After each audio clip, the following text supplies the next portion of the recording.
Hey, what's up, guys? This is Benny Ricciardi with RotoCurve.com, and I'm here with our DraftKings NBA video for Monday, March 28th. We only got about 2 weeks left of NBA basketball, so this is a really tough time right now in NBA DFS. You really got to make sure you're sitting at your computer at 6:30 to get all of this late breaking news. There's a lot of stuff that's been coming out, a lot of stuff that's on the fence, so there's a lot of things that we need to think about when we're making our rosters. Last night was a good example. Usually we don't play anybody on the LA Lakers when all four of the guards that they have are active. It also usually ticks down a guy like Julius Randle. We didn't get the news on D'Angelo Russell until after lock. But again, once we knew that that was the case, it ticks down guys like Lou Williams, it ticks down guys like Kobe Bryant, ticks down Randall, ticks down Clarkson. So there were a lot of swerves that you could have made later on in the day. You really got to make sure when you're building your rosters right now that you leave the latest guys you have playing down in those bottom three spots. This way you have a chance to make some changes if you have it. A guy like Nene Hilario, who at lock we weren't sure if he was going to play. After lock, when we found out Markieff was out, became a really good value play afterwards. And you would have had a chance to switch some things around, maybe get like a John Wall in there if you had one of the LA guards.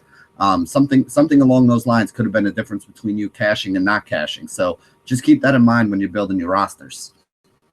What we're going to do now is, based on the information we have here, we're going to call up four guys who have made a lot of the early lineups that we put in. Four guys who we think are good targets for tonight. The four guys we're going to talk about are LaMarcus Aldridge at 7,100, Kosta Koufos at 3,500, Rajon Rondo at 7,600, and Jonas Valanciunas at 5,200. Now, the first guy up here is LaMarcus Aldridge at 7,100. He's got a soft matchup against the Memphis Grizzlies here. And that matchup may get even softer because there's a good chance that Zebo may be out, which would basically leave guys like JaMychal Green and Matt Barnes playing the 4 and the 5 for Memphis lately that would have to try to contend with LaMarcus Aldridge. Tim Duncan, Tony Parker, Manu Ginobili, all already out. And there's a good chance that Kawhi Leonard might not play in this game as well. Now, last week when Leonard was out along with some of these other guys, Aldridge went nuts and put up a big score. I think he's going to get a ton of shots, and if Kawhi is out, he's definitely going to be in a good spot here where he could put up 40 to 55 fantasy points and really give us a 6, 7, 8x kind of value on a $7,100 price tag. The next guy we're going to talk about here is Kosta Koufos. Now, he's in a high total game against the Portland Trail Blazers. The Blazers have a pretty weak interior defense, so it should be a good spot for him to grab some rebounds and also score some points. Now, the reason why I like Koufos is DeMarcus Cousins is doubtful and very unlikely to play today. I wouldn't use Koufos if DeMarcus Cousins is in, but if Cousins is out, Koufos is almost an auto play for me, a guy that I'm going to put right into the lineup. He would definitely get the start. He had 38 fantasy points in 37 minutes last time that Boogie was out. And he's been putting up around 30 fantasy points a game whenever Cousins does wind up missing. So I think that he should see 30-plus minutes here today and have a good chance for 25 to 30 fantasy points as a pretty safe floor with upside. At 3,500, if he gives you upside above 30, he's giving you 9 and 10x value, and you really can't not use a guy that can do that. The next guy I'm going to talk about is Rajon Rondo, also in that same high total game against Portland. He draws Damian Lillard defense, which has been great all season long for every point guard that's had it. Portland does a lot of switching on the pick and roll, so Rondo's going to get matched up with the big guys on the pick and roll. Should be able to get to the rim and either score for himself or kick it out to the three-point line for open shots for his teammates. Now, again, we said Boogie is likely out, and while Rondo may have less assists when Boogie doesn't play, he also tends to look for a shot and is scoring a little more when Boogie Cousins is out. So I think that trade-off right there really still keeps him up there as a guy that I'm interested in, especially in a good matchup in a high-total, high-paced game like this and facing a weak defender like Damian Lillard. 7,600 is not too expensive for him. The other thing I wanted to throw out there is whenever Boogie's out, I always hear people throwing around Rudy Gay's name, and I've fallen into this trap at points during the season as well. Rudy Gay is not the answer when Boogie's out. When Boogie's out, you usually see that production go to whoever comes in for him, whether it's Cauley Stein or Kosta Koufos, who's been the guy that's been getting the call lately. And then Rajon Rondo usually winds up doing a little more, and guys like Darren Collison will probably do a little more. There'll be a little bit more for everybody in there. Rudy Gay's numbers actually go down when Cousins is not in the game, and when you think that he's going to be a guy who gets 15 or 20 shots, it's rarely worked out that way so far this season. So I know Rudy Gay is going to be somebody that everyone's interested in if Cousins is out, but Rudy Gay is kind of a trap in this situation, so I'm going to be staying away from him. and going more towards guys like Rajon Rondo and Kosta Koufos, who I think will benefit even more.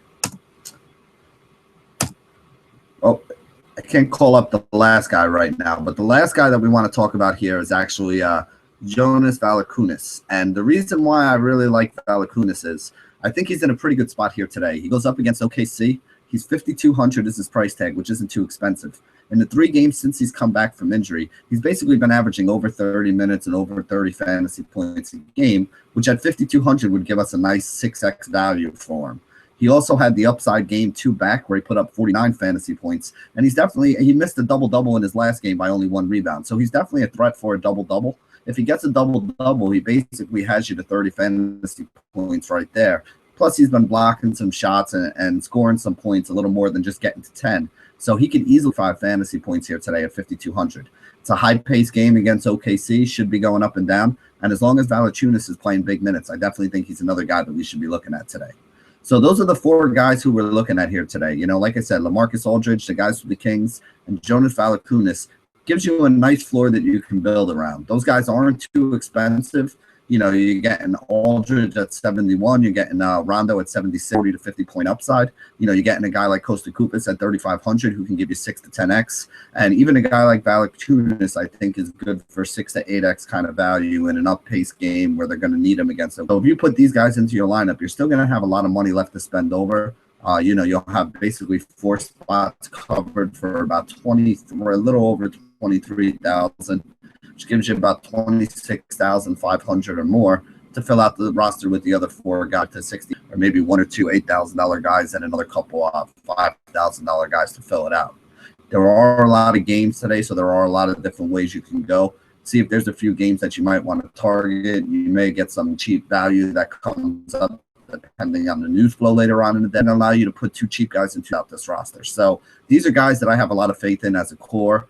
I'm not playing a ton of cash games anymore at this point in the NBA season, but this is definitely a core that I'm using in some of my GPP rosters. I think cash game's safe as well if you are still playing cash games at this point.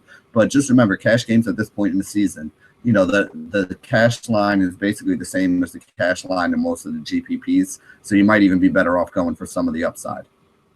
So that's going to wrap it up for our NBA video for today, Monday, March 28th. Thank you guys for joining us here at rotocurve.com. And as always,